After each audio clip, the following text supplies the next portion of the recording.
Sunflower academy কর্তৃক আয়োজিত বার্ষিক ক্রীড়া ও সাংস্কৃতিক প্রতিযোগিতার পুরস্কার বিতরণ অনুষ্ঠান 2025 উপলক্ষে উপস্থিত আজকের অনুষ্ঠানের সম্মানিত সভাপতি, প্রধান অতিথি, বিশেষ অতিথি ও আমার শ্রদ্ধেয় শিক্ষক ও শিক্ষিকাবৃন্দ, প্রিয় অভিভাবকবৃন্দ এবং আমার স্নেহের ভাই ও বোনেরা এবং যারা দেখছেন ও শুনছেন তাদের সকলকে জানাচ্ছি আমার পক্ষ থেকে আন্তরিক শুভেচ্ছা ও সালাম।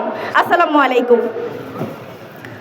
2025 সানফ্লাওয়ার একাডেমি কর্তৃক আয়োজিত সাংস্কৃতিক অনুষ্ঠান ও ক্রীড়া প্রতিযোগিতার সমস্ত কার্যক্রম দেখে আমার ছোটবেলার এই স্কুলে থাকার কালীন যে সাংস্কৃতিক প্রতিযোগিতা হতো, যেখানে আমি নৃত্য দিতাম, সুইটি ম্যাডাম আমাকে নৃত্য শিখিয়ে দিত, নাসির স্যার আমাকে বক্তব্য শিখিয়ে দিত, অন্যান্য স্যার ম্যাডামরা আমাকে উৎসাহিত করতো কিভাবে আমি সব কিছুতে অংশগ্রহণ করে নিজের সর্বোচ্চটা দিতে পারবো।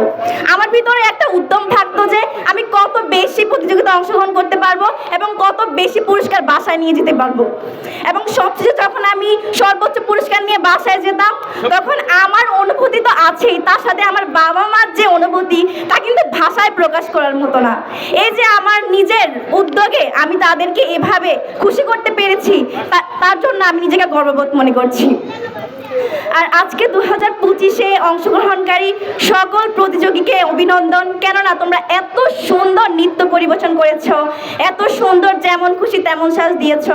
আমার মনে হয় বিচারক মণ্ডলীগণ যারা ছিলেন কিভাবে প্রথম, দ্বিতীয়, তৃতীয় করবেন সেটাও হয়তো তারা একটু ভাবনায় পড়ে গেছে, কেননা তোমরা এত সুন্দর নৃত্য পরিবেশন করছো যা ভাষায় প্রকাশ করার মতো না।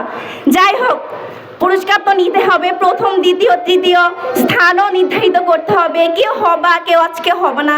যারা হবে না তারা কিন্তু মন খারাপ করবো না। দেখো, হওয়াটা বড় কথা না, প্রতিযোগিতায় অংশগ্রহণ করাটাই হচ্ছে বড় কথা। আর আমি মনে করি যে সাংস্কৃতিক প্রতিযোগিতা যদি তুমি অংশগ্রহণ করো এটা কিন্তু বড় একটা কথা, কেননা তোমার ভিতরে যে জড়তাটা থাকতেছে এই জড়তাটা ভাঙার প্রথম মাধ্যম কিন্তু তোমার সাংস্কৃতিক প্রতিযোগিতা। কেননা আজকে যখন তুমি এতগুলা মানুষের সামনে নিজেকে উপস্থাপন করতে পারতেছো, ভয় ভীতি তো ভিতরে আছে, কিন্তু তোমার যে উপস্থাপন করতে চাইতেছো বা পারতেছো এটাকে কয়জন পারে বলো? তোমার ভিতরে যে জড়তাটা আছে সেটা কিন্তু কেটে যাচ্ছে।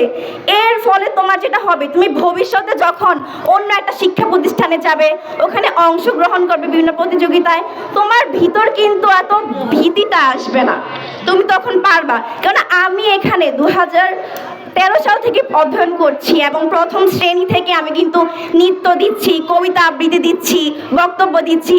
যার ভালোটা হচ্ছে কি, আমি যখন এখন আমার মাধ্যমিক পর্যায়ে স্কুলে যাচ্ছি ওখানে কিন্তু আমার এখন আর ভয় কাজ করে না। আমি যদি বক্তব্য দিতে যাই আমি কিন্তু নিরাশায় বক্তব্য দিতে পারি, আমার কিন্তু শিখা লাগে না। এই যে একটা শিখা শিক্ষকদের কাছ থেকে ছোটবেলা থেকে তোমার ঝড়টা তুমি কেটে নিছো, এটা কিন্তু অনেক ভালো একটা জিনিস। আর জীবনে বড় হওয়ার চেষ্টা করবা, অনেক বড় ডাক্তার, ইঞ্জিনিয়ার অনেকে হয়, কিন্তু তোমার যেন মূল উদ্দেশ্য থাকে তুমি যেন একটা ভালো মানুষ হতে পারো। ডাক্তার, ইঞ্জিনিয়ার অনেকে হয়, কিন্তু সবাই কি ভালো মানুষ হয়? সবাই কিন্তু ভালো মানুষ হয় না। তাই জীবনে ভালো মানুষ হওয়ার চেষ্টা করবা, বাবা মার গর্ভ সন্তান হওয়ার চেষ্টা করবা, শিক্ষকদের গর্ব হওয়ার চেষ্টা করবা। আজকে অনুষ্ঠানে স্যাররা আমাকে নিমন্ত্রণ জানিয়েছেন, এর জন্য স্যারকে অনেক বেশি ধন্যবাদ।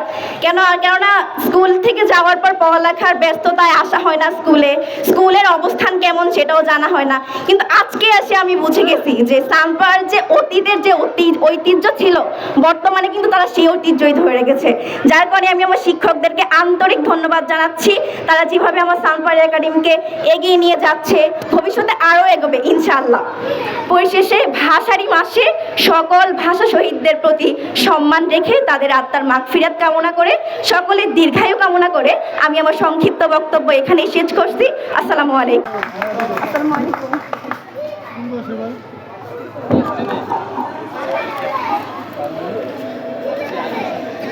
ধন্যবাদ তানজিলা আক্তারকে। তানজিলা আক্তার এই বছর এসএসসি পরীক্ষা দিবে, তার জন্য দোয়া করবেন। বিশেষ করে আমাদের সাতবাড়িয়া পাটোয়ারি বাড়ির আমাদের এই সানফ্লাওয়ার একাডেমির সম্মানিত শেয়ার হোল্ডার জনাব আলী হোসেন সাহেবের মেয়ে তানজিলা আক্তার।